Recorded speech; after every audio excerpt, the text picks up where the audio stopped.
Olá pessoal, sou a professora Marta Cassad, estamos no módulo Legislação estudando a Lei 4.599, que vai falar então do Plano do Magistério, quadro e Plano do Magistério do município de Sorocaba. Essa é a segunda videoaula sobre o tema e nós estamos exatamente na seção terceira das condições de provimento. Então vamos ver, nós já vimos as condições para que a pessoa ocupe um cargo ou uma função, ou temporária ou efetiva, e agora vamos ver quais são essas condições para o provimento. O artigo 13 vai nos dizer que o provimento de cargos do quadro do magistério se dará através de módulos, junto às unidades de educação básica a serem regulamentados pela Secretaria da Educação. Então, esses módulos se compõem o quê? Do número de aulas, obviamente, e quantidade de aulas para PEB 2, para PEB 1, e aí essa orientação, essas normas vão sair pela Secretaria Municipal de Educação. Normalmente elas são amplamente divulgadas por documentos normativos internos. Tá? Parágrafo único, é facultado o ingresso de PEB 1, volantes, para o atendimento de substituições e afastamentos temporários, sem atribuição de lotação inicial, de acordo com a necessidade a ser regulamentado pela Secretaria Municipal de Educação. Então, esses volantes, o que são? São esses professores que ficam por um tempo numa escola sem se efetivar nela. Então, na próxima atribuição, quando acontecer a questão do artigo número 13 que nós falamos, aí ele vai para uma escola que ele vai, então, se fixar e vai ficar o tempo que ele quiser ali até ele ser removido ou ele pedir a remoção, tá? Então, existe para o PEB 1 em Sorocaba essa possibilidade dele ser volante. Por quais motivos? Por motivo de substituição ou afastamento temporário que pode ocorrer, né, dentro das regras existentes. O artigo 14 vai nos colocar que a partir da vigência desta lei, poderão ser providos cargos novos para a PEB 2 quando remanescerem, no mínimo, 14 aulas livres após o cumprimento de todas as etapas do processo de atribuição de aula dos docentes. Então, vamos entender, essas atribuições de aula, elas começam com essa jornada de 16 aulas que compõem um cargo. Depois de idas e vindas, ofereceu para todos da casa, voltou, oferece para as aulas que sobraram na escola, para aqueles que são da rede. Todos compõem a sua jornada, mas muitas vezes sobra um número de aula. Então, eles estão deixando claro aqui que, uma vez que tenham 14 aulas livres, após todo esse processo, poderá ser formado, então, aí, poderá ser provido esse cargo com essas 14 aulas livres. Isso também é novo, surgiu a partir do ano de 2018, depois de tantas dificuldades, porque às vezes por causa de 2 aulas a pessoa não se efetivava. Então, nesse caso aqui, vai poder acontecer a partir do ano de 2018. Capítulo 6 do preenchimento de funções e atividades. Artigo 15. As admissões para a função atividades da classe de docentes serão feitas para o preenchimento de turmas, de classes, de aulas excedentes, apuradas após todo o processo de atribuição, inclusive PEB 1 volantes, regulamentadas na forma desta lei. Então, a função atividade, vocês estão lembrados que eles não são efetivos, eles são admitidos em caráter temporário pela CLT. Então, depois que esgotadas as possibilidades de oferecer tudo que existia em termos de aulas, para PEB 2 e PEB 1, para os professores que fizeram concurso, que são estáveis, aí sim, o que ficou, o que sobrou, a gente fala, não no mau sentido, né? O que sobrou vai ser, então, oferecido a esses professores funções atividade. Função atividade docente, desde que ele tenha se inscrito, desde que ele tenha passado pelo processo, que pode ser uma prova seletiva ou apresentação de títulos e classificação. Quem vai determinar essa normativa é a Secretaria Municipal de Educação.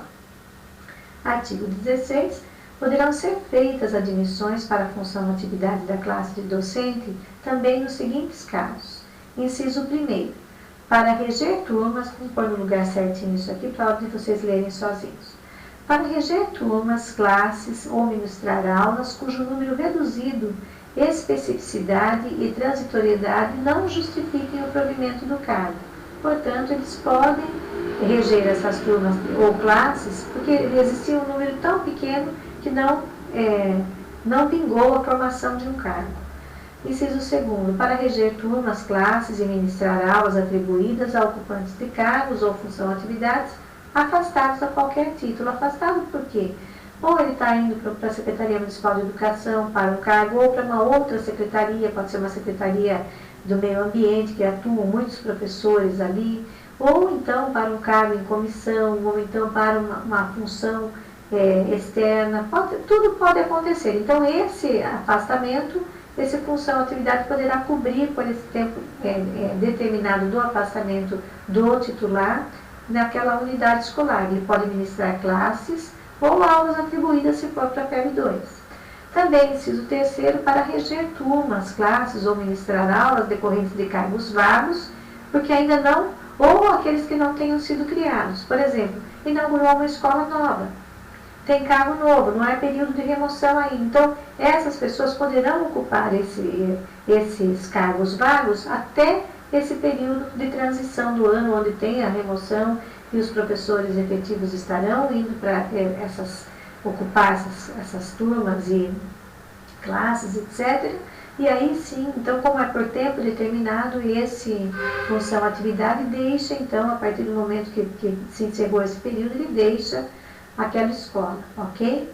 Artigo 17, o preenchimento de função atividade da classe docente será efetuado mediante a admissão precedida, como eu falei, de processo seletivo, observado o artigo 7º do parágrafo único da Lei 3801 de 1991. São duas possibilidades aí, não? Prova seletiva, normalmente são provas seletivas, mas também pode acontecer por títulos, apresentação de títulos, tá? Parágrafo único, os requisitos para o preenchimento de função atividade da classe docente serão os mesmos para os respectivos cargos. Artigo 18, o processo seletivo que trata o artigo anterior será realizado pela administração na forma a ser estabelecida em regulamento. Normalmente, esse regulamento sai, então, no Jornal Município de Sorocaba, que é virtual e todos têm acesso, aqueles que são formados naqueles componentes curriculares ou mesmo como PEB 1, vão se inscrever e sabem que vão ser admitidos em caráter temporário. Artigo 19, o salário base das funções de atividade será equivalente ao da referência 1, então nem que ele tenha titulação de mestrado, doutorado, sempre que ser referência 1 de vencimento correspondente ao nível de habilitação mínima exigida para o respectivo campo de atuação, entenderam? Existe esse plano de melhoria salarial, ou seja, esse plano de carreira para quem é efetivo ou estável, mas não para aqueles que entram para substituir. É assim que tem funcionado por conta desse estatuto. Artigo 20. Os ocupantes de função ou atividade serão submetidos em regime da CLT, ou seja, eles vão apresentar no RH a sua carteira profissional e ali serão contratados, vai estar determinado ali na carteira um contratozinho com valores que eles vão receber relacionados ao nível 1, como eu falei. Tá? Capítulo 7 da evolução funcional, muito importante que vocês conheçam. Artigo 21, a evolução funcional para os ocupantes de cargos, obedecidas às condições fixadas nessa lei, será garantida a todos os integrantes do quadro do magistério e dar-se-á por promoção e progressão a partir da estabilidade prevista na Constituição Federal. Então, vamos deixar claro aqui. Só vai haver promoção e progressão após os 3 anos de estabilidade, ok? Por quê? Porque é a Constituição Federal que diz isso, não é a Prefeitura Municipal, é a Constituição. E aí, essa progressão pode se dar por promoção ou por progressão. Então, perdão, essa evolução pode se dar por promoção ou por progressão. A promoção, de acordo com o artigo 22, de uma referência para outra no mesmo nível, será automática toda vez que o ocupante de cargo de docente ou suporte pedagógico atingir o mínimo de 150 pontos na forma estabelecida nessa lei. Então, todas as vezes que se chega aos 150 pontos, automaticamente existe essa promoção. Artigo 23, a contagem de pontos para efeito de promoção do quadro do magistério será feita com base nos seguintes critérios. Agora vamos conhecer quais são, como é que eu chego nesses 150. Inciso 1º, 10 pontos por ano de efetivo exercício no magistério municipal.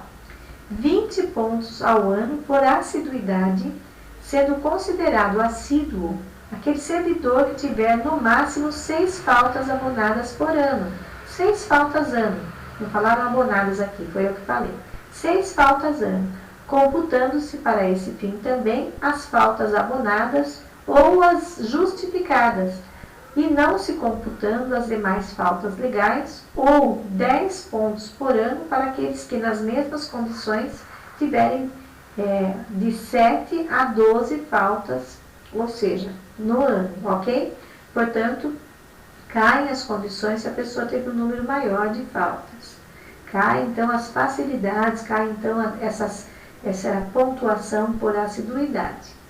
Inciso terceiro, 15 a 45 pontos ao ano por avaliação de desempenho, que deverá computar os cursos e outras formas de aperfeiçoamento profissional. Então, as pessoas vão apresentar aí as suas, num determinado período, com chamamento, com orientação técnica, vão apresentar então essas habilitações novas ou esses cursos que realizaram.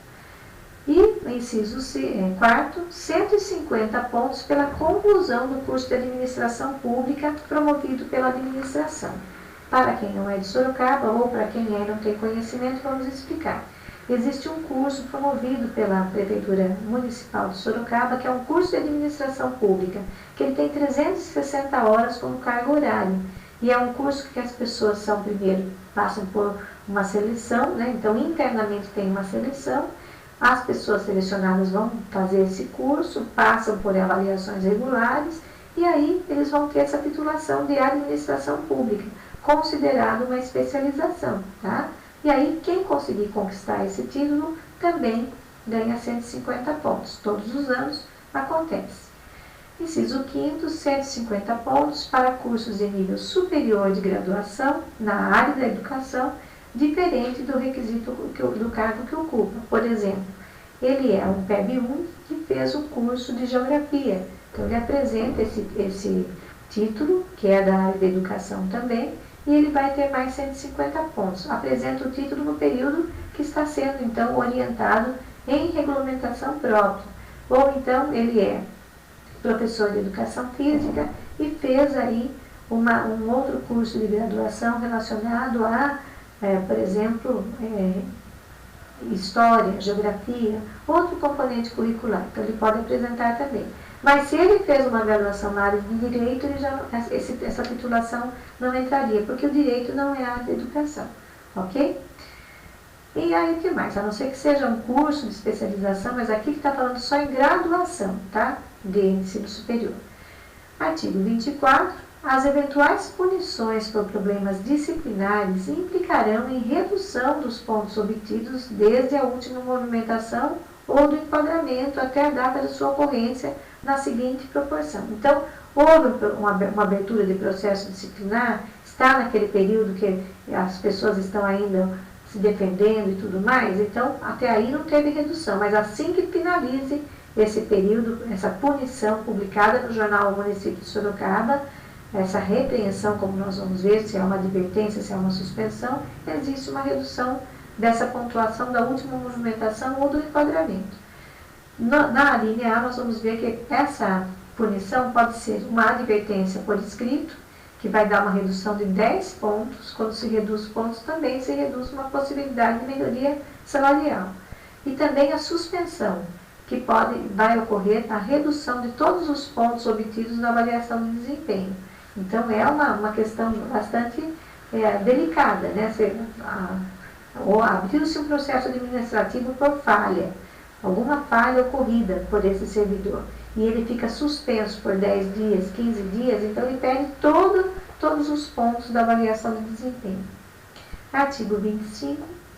A progressão de um nível para o outro da mesma classe para os ocupantes de cargos e docentes de suporte pedagógico será processada mediante a apresentação pelo servidor das habilitações específicas ou títulos conforme os artigos 5º e 6º dessa lei, conforme nós fizemos a leitura lá no início, na primeira videoaula.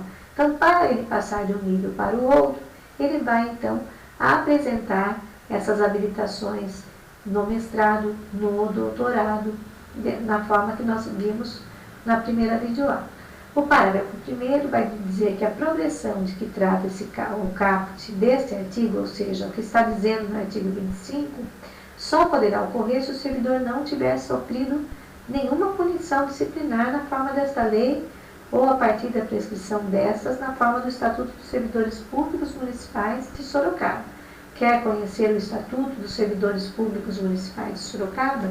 Ele está disponibilizado no site dos servidores municipais públicos de Sorocaba pela internet. Então lá tem lá um campozinho que você clica, você vai conhecer o estatuto e aí você sabe, mas ele não faz parte do rol de estudos, tá? Só se você quiser conhecer o a mais.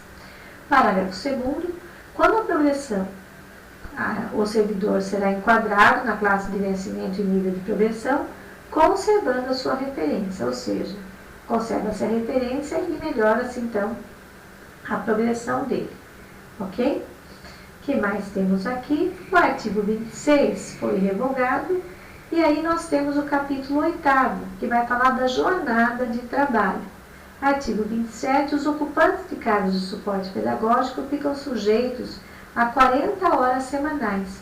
Porém, houve uma outra legislação aqui em Sorocaba em 2019, em 3 de dezembro, ou seja, ela é bem recente, que é a Lei 12.136.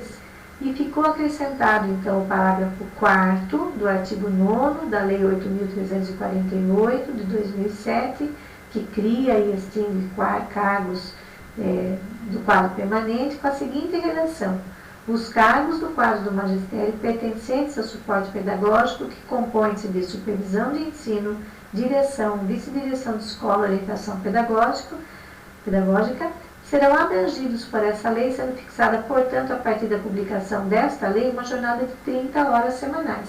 Portanto, aqui, a jornada de trabalho não será de 40 horas semanais, mas por força da Lei 12.136, será, então, de 30 horas semanais.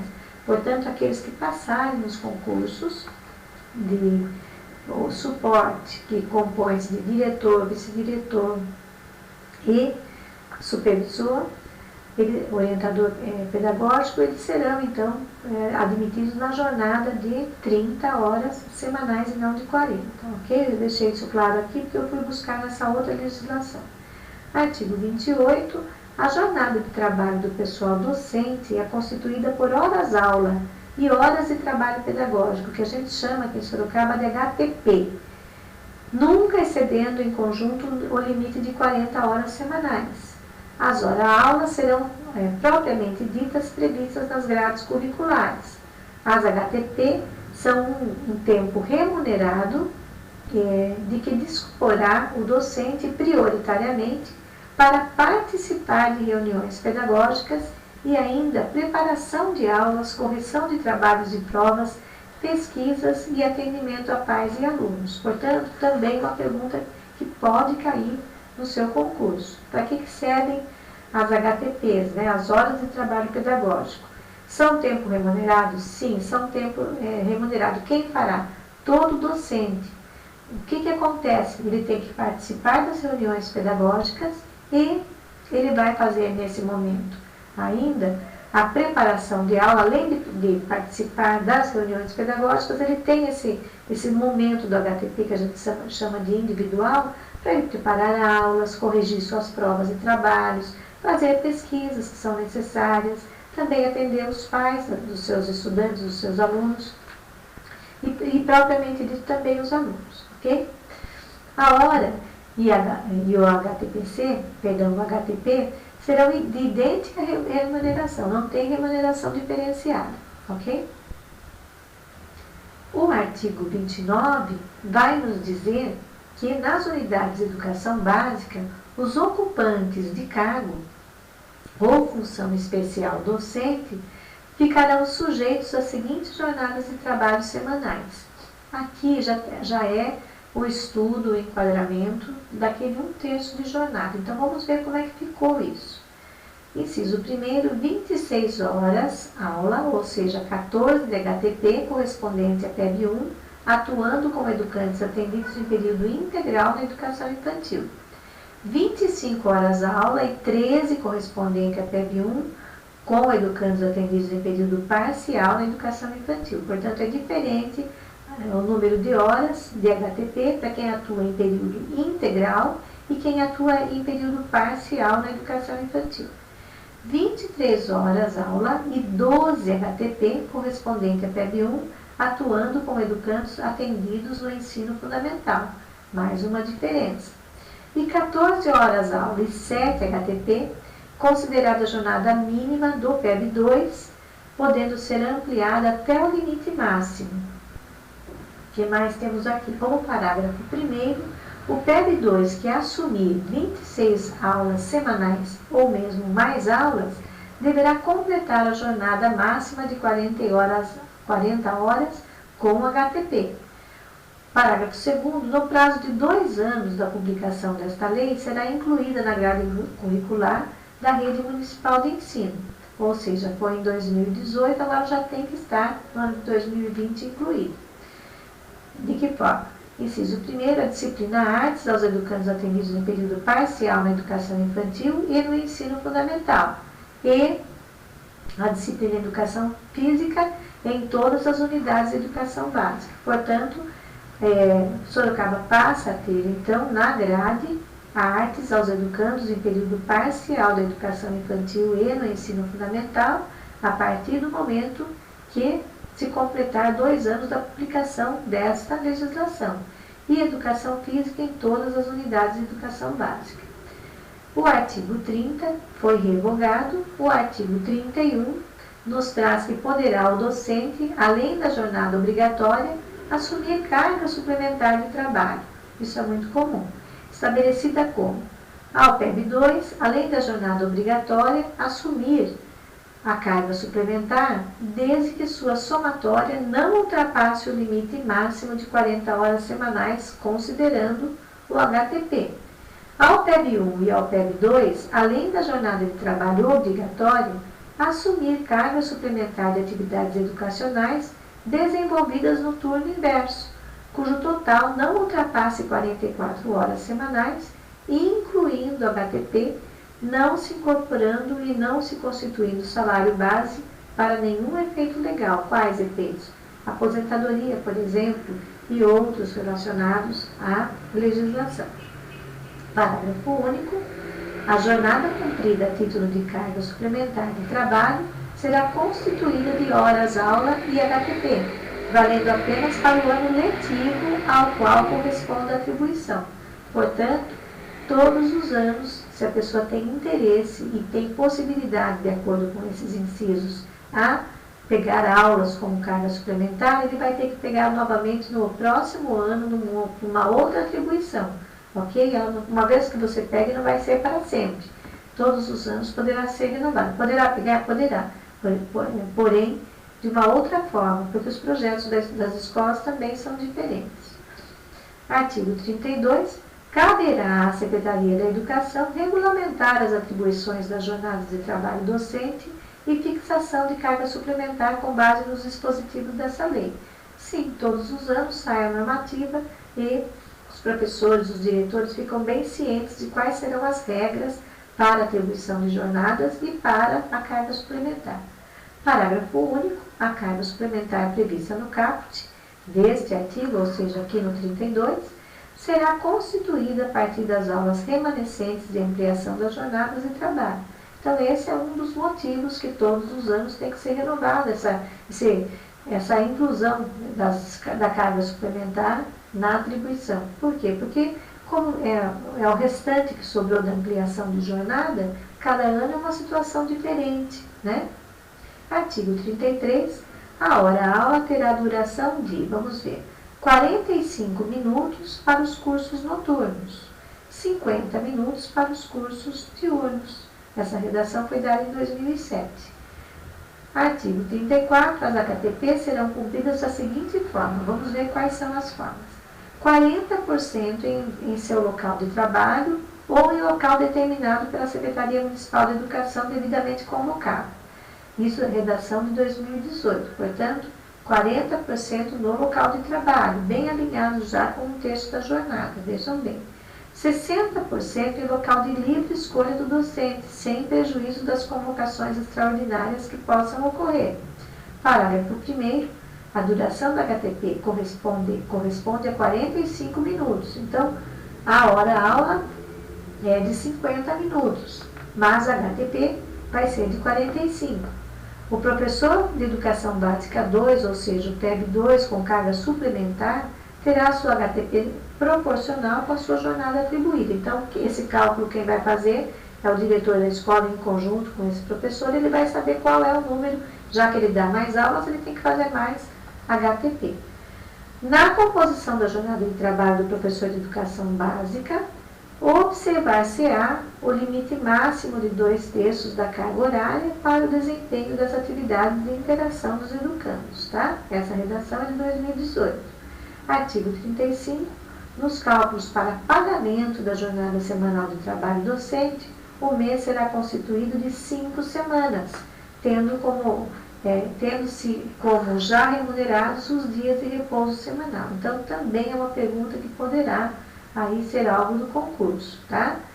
Como vocês terão dias diferentes para o concurso, é muito importante que vocês revejam essa videoaula quando chegar mais próxima, tá? Os cálculos, então, para o pagamento, a semana é considerada de 5, o mês é considerado 5 semanas e não 4,5, como normalmente é, 4 semanas e alguns dias. Sempre se considera 5 semanas e os dias de repouso, que são sábado e domingo, já estão aí considerados como remunerados. Artigo 36. Quando o conjunto de horas-aulas do PEB 2 for inferior à jornada mínima, configurar-se-á como carga reduzida de trabalho docente. Pode acontecer. Aí ele vai ter carga reduzida. No caso de carga reduzida, o ocupante de cargo ou de função especial de docente deverá exercer a docência de outras disciplinas, áreas de estudo ou atividade para as quais ele esteja habilitado. Vamos dar exemplo? O professor de História não conseguiu compor a sua jornada, então ele ficou com carga reduzida. Mas existem aulas ali de religião, de acordo com o currículo da escola, com a grade curricular, e ele está habilitado, então ele pode completar a sua jornada, desde que ele seja de fato legalmente habilitado. O professor de matemática poderá também, se ele é habilitado, trabalhar com ciências e assim por diante. Parágrafo único. Os professores submetidos à carga reduzida de trabalho que não puderem exercer docência em outras disciplinas, pode ocorrer, não é? Áreas de estudo ou atividades deverão cumprir em seu local, a ser determinado pela Secretaria Municipal de Educação, tantas HTPs quanto as necessárias para atingir sua jornada semanal. Então, aquele que não tem habilitação, que não consegue cumprir, mas aquele ano ficou com poucas aulas, não conseguiu completar a sua jornada, a Secretaria Municipal de Educação vai definir onde é que ele vai completar essa HTPC e até que dê o número de aulas de sua jornada, tá? Caberá à Secretaria Municipal de Educação a atribuição de turmas e classes. E, finalmente, parágrafo único, na regulamentação que trata o caput desse artigo, será considerado de forma diferenciada o tempo de serviço de cada docente, a partir das atividades por ele desenvolvidas nos vários campos de atuação do ensino municipal e docência no ensino regular ou supletivo, porque a rede também tem supletivo. Artigo 39. A direção do estabelecimento fará publicar a lista classificatória dos docentes antes da data fixada da escolha das aulas, remetendo cópia para a Secretaria de Educação, que vai organizar e classificar essa classificação geral dos docentes para o período de atribuição de aula em nível de rede. Então, a diretora classifica o seu docente na unidade escolar, com a pontuação que ele já tem ali de casa e tudo mais, remete para a Secretaria Municipal de Educação, que ela vai elaborar uma nova classificação envolvendo todos os servidores, todos os professores, todos os docentes PEB 1 para uma lista, PEB 2, de acordo com cada componente, outras listas, e aí sim a Secretaria Municipal de Educação pode então fazer a sua atribuição a nível de rede, considerando essa classificação de forma justa, tá? Artigo 40. A atribuição de aula dos PEB2 efetivos faz-se-á observando a seguinte ordem. Primeiro se constitui a jornada, depois atribui-se a jornada docente com carga reduzida de trabalho e amplia-se a jornada de trabalho, fixa-se a carga suplementar. É dessa forma que se dá, então, a atribuição de aula na rede municipal. Nós vamos ver o artigo 41 e finalizar esse estudo na próxima videoaula, para não ficar cansativo a vocês, tá bom? Tchau!